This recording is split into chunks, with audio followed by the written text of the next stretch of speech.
Silakan duduk Bapak Ibu. Puji Tuhan, shalom. Shalom. Selamat pagi Bapak Ibu, saudara-saudariku sekalian yang diberkati Tuhan. Apa kabar semuanya pagi ini? Semua diberkati Tuhan, amin. Puji Tuhan, kita bersyukur kepada Tuhan buat semua anugerah Tuhan bagi kita. Sampai detik ini Tuhan memelihara kita, Tuhan melindungi kita, Tuhan menyertai kita dengan luar biasa. Sekalipun ada tantangan-tantangan yang kita hadapi, tetapi Tuhan berjanji, aku sekali-kali tidak meninggalkan kamu, aku sekali-kali tidak membiarkan kamu. Apapun keadaan kita, yang penting Tuhan bersama kita. Amin. Ya, Bapak Ibu saudara sekalian, kita akan mendengar firman Tuhan pada pagi hari ini dalam Injil Matius pasal 4. Injil Matius pasal 4 ayat 23 sampai dengan ayatnya yang ke-25. Kita akan membaca bersama-sama firman Tuhan ini. Injil Matius pasal 4 ayat 23 sampai dengan ayatnya yang ke-25.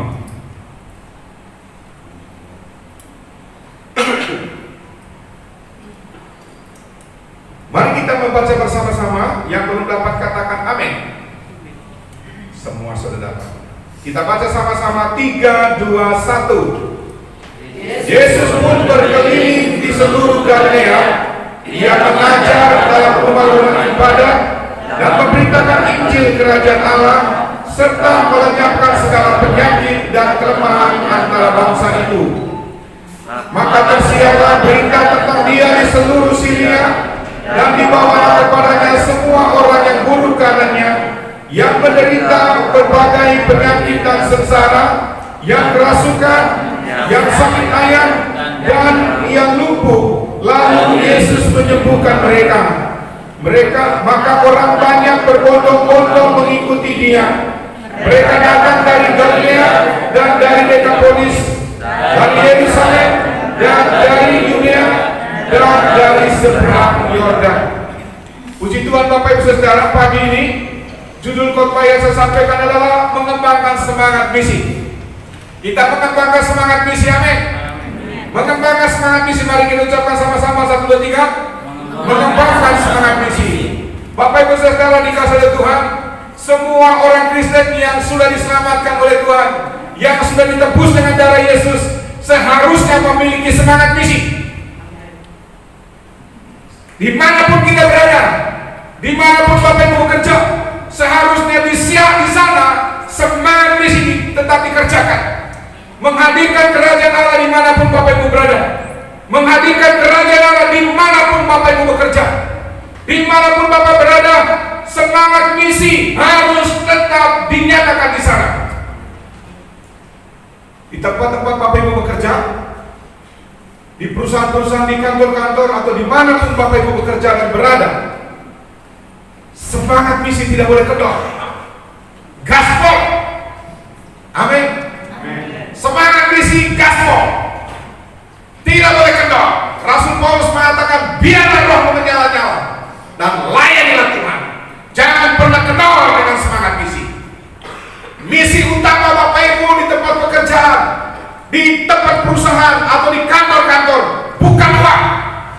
Misi utama Bapak Ibu di tempat pekerjaan itu adalah menghadirkan kerajaan Allah, memperlihatkan Kristus kepada orang-orang di mana Bapak Ibu berada. Selebihnya daripada itu baru misi pribadi kuat. Salah kalau misalnya Bapak Ibu bekerja dan memiliki sebuah konsep bahwa misi saya di sana, saya bekerja di perusahaan ini, saya bekerja di kantor ini karena misi saya adalah untuk bekerja mendapatkan uang. Tidak Bapak Ibu. Kita yang sudah ditebus dengan darah Yesus, kita yang sudah menyatakan diri sebagai pengikut Yesus, misi kita yang paling utama adalah menghadirkan kerajaan Allah di sana, memperlihatkan Kristus kepada orang-orang yang ada di sana, Bapak Ibu. Itu sebabnya dimanapun Bapak Ibu bekerja, di sana Allah memberkati Bapak Ibu, di sana Allah memberkati perusahaan atau tempat pekerjaan dimanapun Bapak Ibu bekerja. Karena apa Bapak Ibu Saudara? Misi utama yang Bapak Ibu bangun di sana bukan uang, tetapi memperlihatkan Kristus kepada orang-orang yang ada di sekitar Bapak Ibu. Orang-orang yang memiliki hati misi biasanya selalu rindu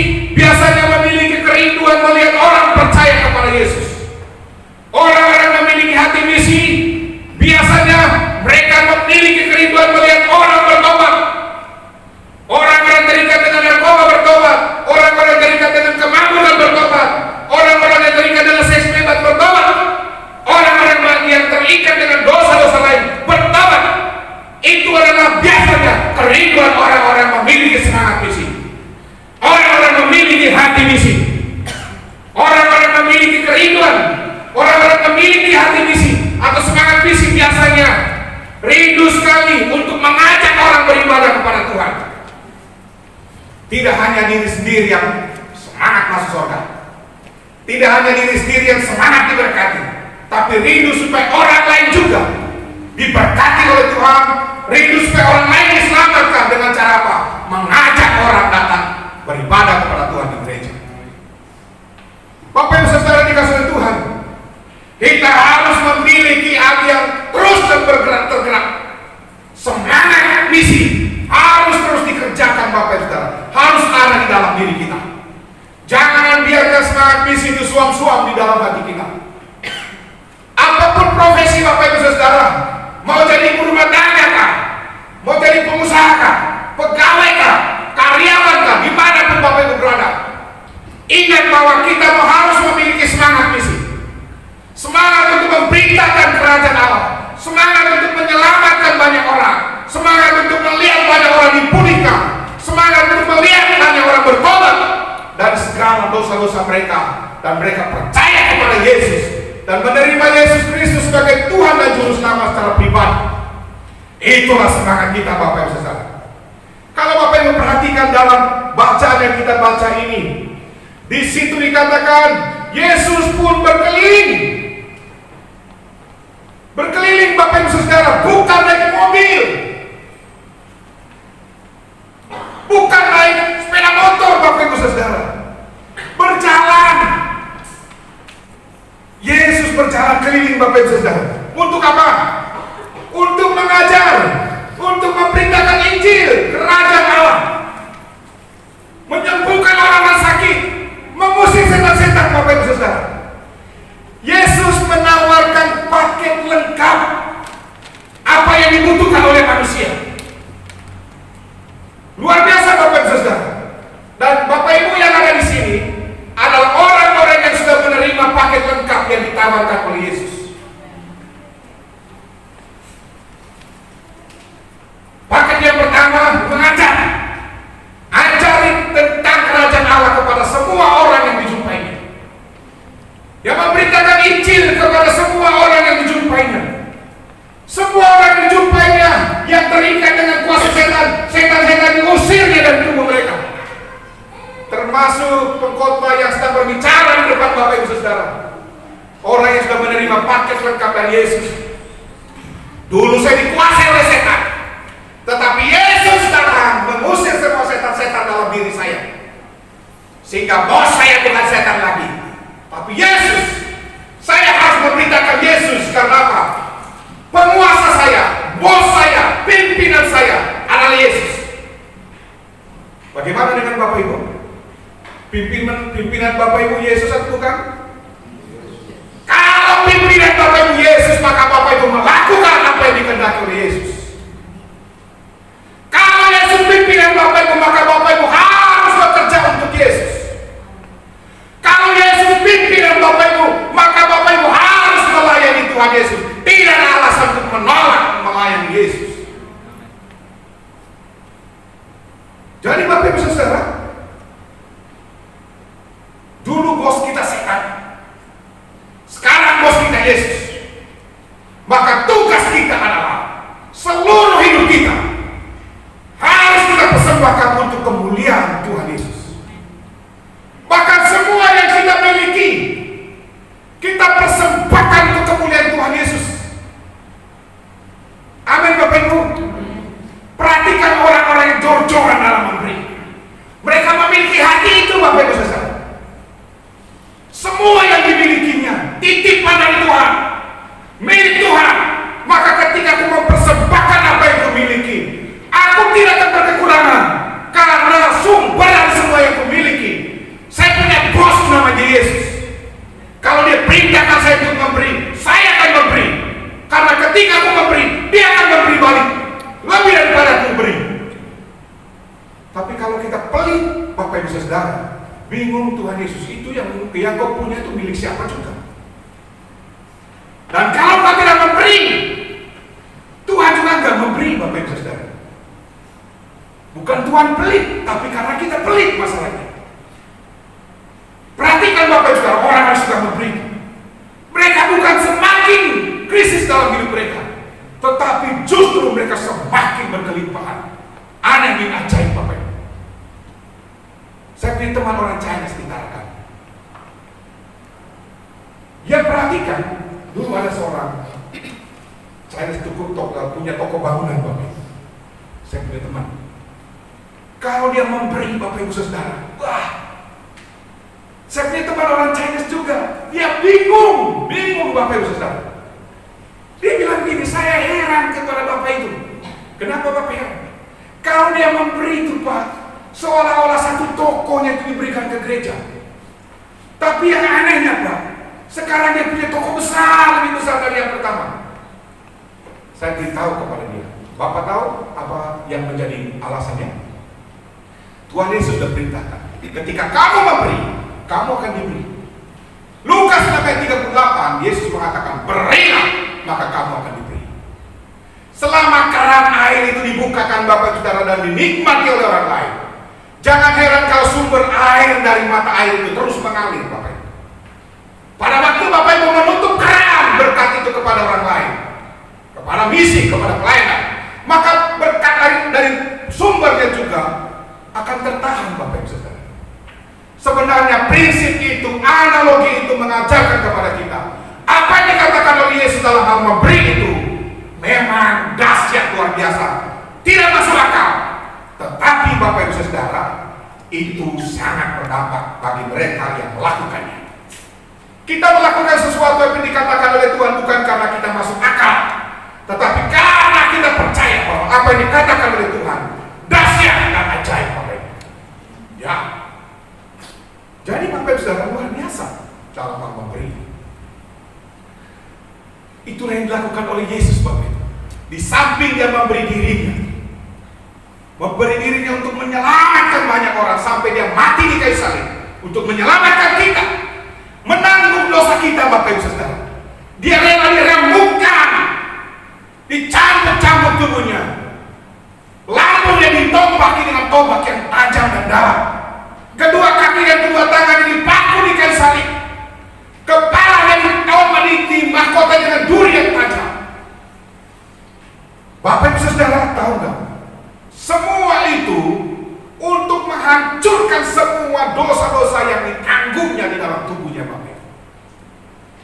Dia mati untuk menyelamatkan kita, menggantikan kita dari hukuman kekal. Di kayu salib terjadi pertukaran. Kita yang seharusnya menderita dan Yesus bahagia, tapi Yesus melakukannya. Dia rela menderita supaya kita bahagia. Dia rela sakit supaya kita sehat. Dia rela mati supaya kita hidup. Itu yang dilakukan oleh Yesus Bapak Ibu Saudara. Yesus menawarkan paket lengkap kepada manusia, tapi sayangnya tidak semua manusia menerima paket lengkap yang menghidupkan manusia di bumi dan di surga. Bapak Ibu Saudara, tahu nggak, Tuhan Yesus itu sebenarnya tukang servis yang hebat. Tuhan Yesus itu tukang servis yang hebat. Tuhan Yesus itu tukang bengkel yang hebat Bapak Ibu Saudara. Orang-orang yang terikat dengan kuasa kegelapan dibawa kepada tukang servis namanya Yesus, dibawa kepada tukang bengkel namanya Yesus. Di sana Yesus lepaskan, bebaskan mereka. Orang-orang yang sakit disembuhkannya, orang-orang letih lesu dipulihkannya, orang-orang stres dibuatnya bahagia oleh Yesus. Orang-orang terikat dengan kebiasaan-kebiasaan buruk dilepaskannya, asalkan kita mau. Yesus mengatakan, marilah kepadaku, marilah kepadaku semua kamu yang letih lesu dan berbeban berat, aku akan memberikan kelegaan kepadamu. Tapi sayangnya tidak semua manusia mau mengerti dan melakukan apa yang dikatakan oleh Yesus Bapak Ibu. Kasih Yesus itu luar biasa kepada kita. Itu sebabnya gereja kita adalah bengkel rohani. Gereja ini adalah bengkel rohani Bapak Ibu Saudara. Orang-orang rusak dibawa ke sini. Di sini dibetulkan menjadi orang-orang yang berharga di mata Tuhan. Karena Yesus Itu sebabnya ketika Bapak Ibu melihat ada pemabuk-pemabuk datang ke sini, jangan Bapak Ibu minggir. Jangan menjadikan dia bahan cerita. Dia datang ke sini karena dia tahu gereja ini adalah bengkel rohani.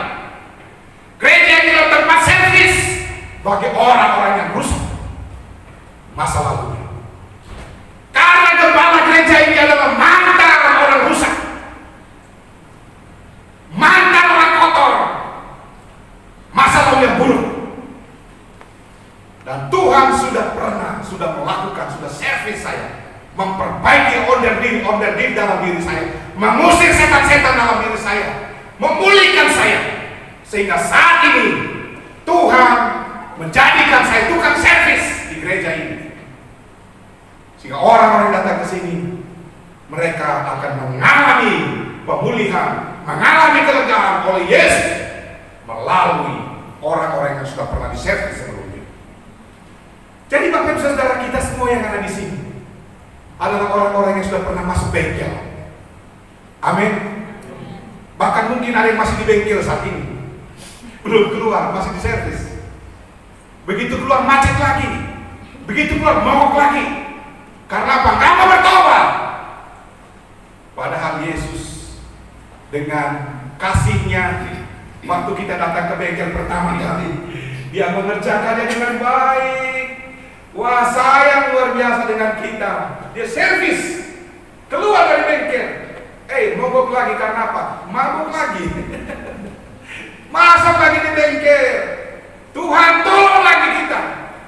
Kasih Yesus itu luar biasa Bapak Ibu Saudara. Ya. Bahkan Bapak Ibu Saudara, Tuhan Yesus itu Dia memberitahukan kepada kita, kepada manusia, akulah sumber kehidupan. Dia pernah mengatakan, akulah roti hidup. Dia pernah mengatakan, akulah air hidup. Akulah terang. Akulah garam. Bapak Ibu Saudara, semua yang dibutuhkan oleh manusia, semuanya ada pada Yesus. Dan Yesus menawarkan, datanglah kepada saya, aku akan memberikan kepadamu apa yang kau butuhkan. Bapak Ibu Saudara dikasihi Tuhan, saat ini seperti bacaan yang kita baca pada hari ini, Yesus mau menawarkan kepada kita, bukan menawarkan kepada kita saja, tapi mendorong kita, memberi kita semangat, motivasi, supaya kita menjadi agen Yesus di muka bumi. Melalui kita Bapak Ibu Saudara, bukan lagi Yesus secara fisik datang ke dunia ini untuk mengusir setan-setan, untuk memberitakan Injil, untuk mengajar banyak orang, memuridkan banyak orang.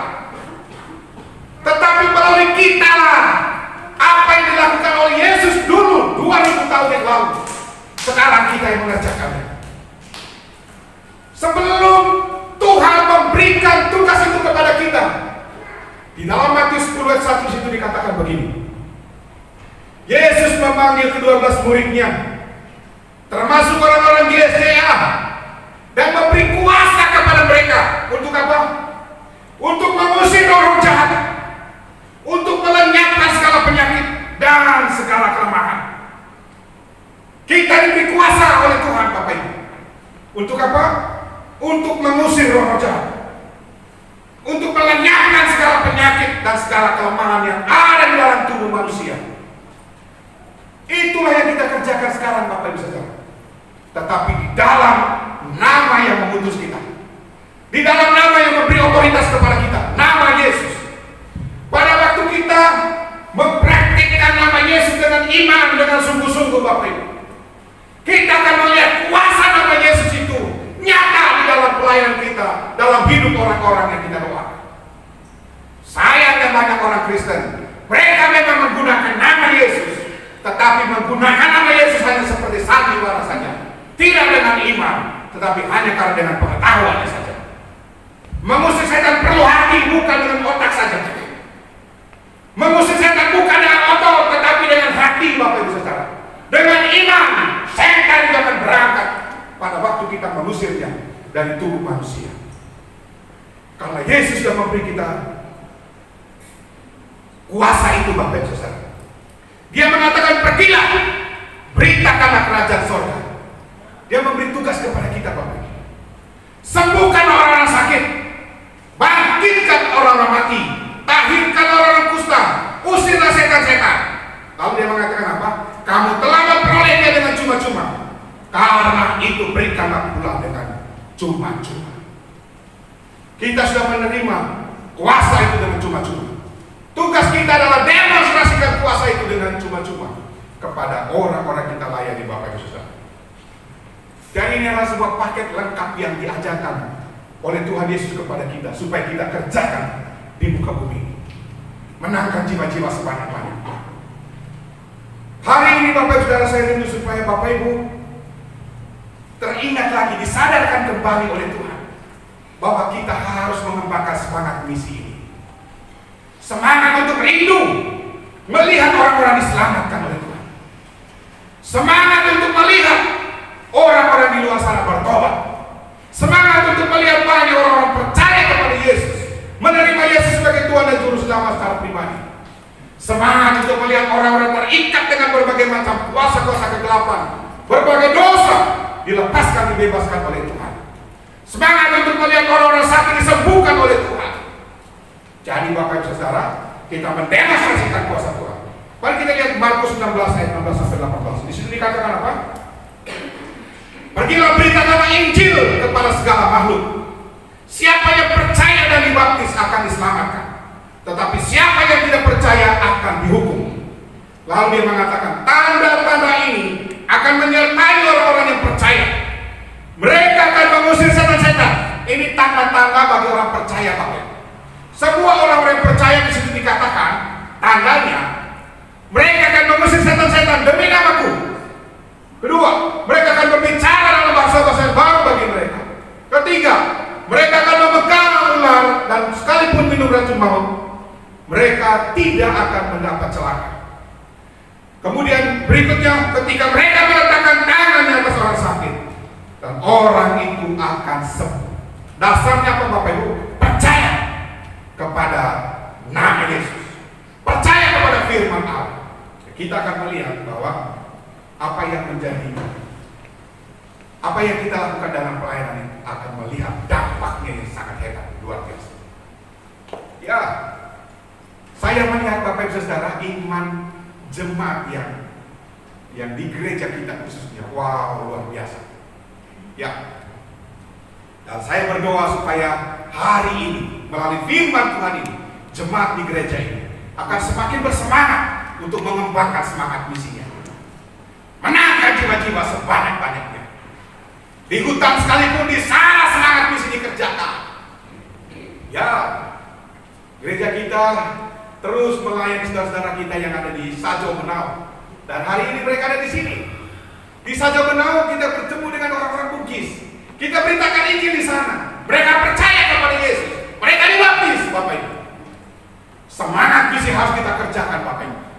Jangan sampai kita mati hanya karena melakukan hal-hal untuk diri kita sendiri. Biarlah kita mati karena kita melakukan misi Tuhan. Jangan biarkan kita mati sia-sia, Bapak Ibu. Kalau kita mati nanti, kita mati di tengah-tengah semangat misi untuk kerajaan Allah. Itulah yang dikatakan oleh Tuhan. Semangat misi kita bukan didorong oleh karena angkara murka untuk membunuh orang. Bukan artinya kita harus memaksa orang untuk menjadi orang Kristen, tidak. Tetapi memberitakan tentang kerajaan Allah, memberitakan tentang Yesus kepada orang lain, sehingga orang-orang yang percaya kepada Yesus, mereka diselamatkan. Mereka tidak binasa seperti firman Tuhan, tapi mereka akan beroleh kehidupan kekal di dalam kerajaan Allah. Dimanapun Bapak Ibu berada, dimanapun Bapak Ibu bekerja, mari kita perlihatkan Kristus kepada orang-orang sekitar kita, Bapak Ibu. Melalui perkataan yang kita ucapkan, melalui sikap yang kita perlihatkan kepada orang lain, melalui hal-hal yang kita lakukan kepada orang lain, Bapak Ibu. Itu sebabnya mengenai kesaksian dan bersaksi itu penting sekali. Kalau kesaksian itu adalah kita memperlihatkan mengenai perbuatan kita.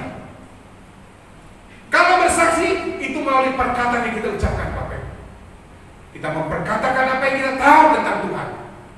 Kita memperkatakan apa yang Tuhan lakukan di dalam hidup kita. Bersaksi, ceritakan kepada orang. Supaya jangan cerita tentang Sambo terus. Mau tidur Sambo, bangun tidur Sambo. Akhirnya apa? Mimpi tentang Sambo. Mari kita semangat untuk misi kerajaan Allah. Amin. Puji Tuhan Bapak Ibu Saudara. Berapa banyak di antara kita yang mau mulai hari ini semangat misinya dibangkitkan untuk Tuhan. Amin. Sekali lagi, jangan biarkan kita mati sia-sia. Kalau kita hidup hanya untuk mikir makan minum kita saja, uang saja kita, Bapak Saudara, bukan mikir tentang kerajaan Allah, itu mati sia-sia. Tapi ketika kita memikirkan tentang kerajaan Allah, kita memikirkan orang-orang yang belum diselamatkan, kita memikirkan orang-orang yang tidak pernah ke gereja, kita memikirkan orang-orang yang belum bertobat, kita memikirkan orang-orang yang terikat dengan kuasa-kuasa kegelapan, dan kita berusaha bagaimana caranya supaya mereka diselamatkan. Kita akan mati di dalam misi, Bapak. Terlebih lagi jangan sampai mati di Susedot. Mari kita mati di dalam kegerakan misi. Selama-lamanya misi, Bapak Ibu Saudara. Ada seorang bapak, dia selalu bergerak dalam misi dalam hidupnya. Sebelum dia mengembuskan nafas terakhir, dia mengatakan begini kepada anaknya, "Nah, satu lagi untuk Yesus. Sebelum papi mengembuskan nafas terakhir, tolong satu lagi untuk Yesus. Satu lagi untuk Yesus." Hatinya penuh dengan semangat misi, Bapak. Luar biasa. Saya berdoa supaya melalui firman Tuhan yang kita dengar hari ini, semangat misi di dalam hati kita dikobarkan. Biarlah rohmu menyala-nyala dan terus beritakan Injil, beritakan tentang Yesus, kabarkan tentang paket yang diajarkan oleh Tuhan kepada kita, paket lengkap. Tuhan Yesus memberkati kita sekalian.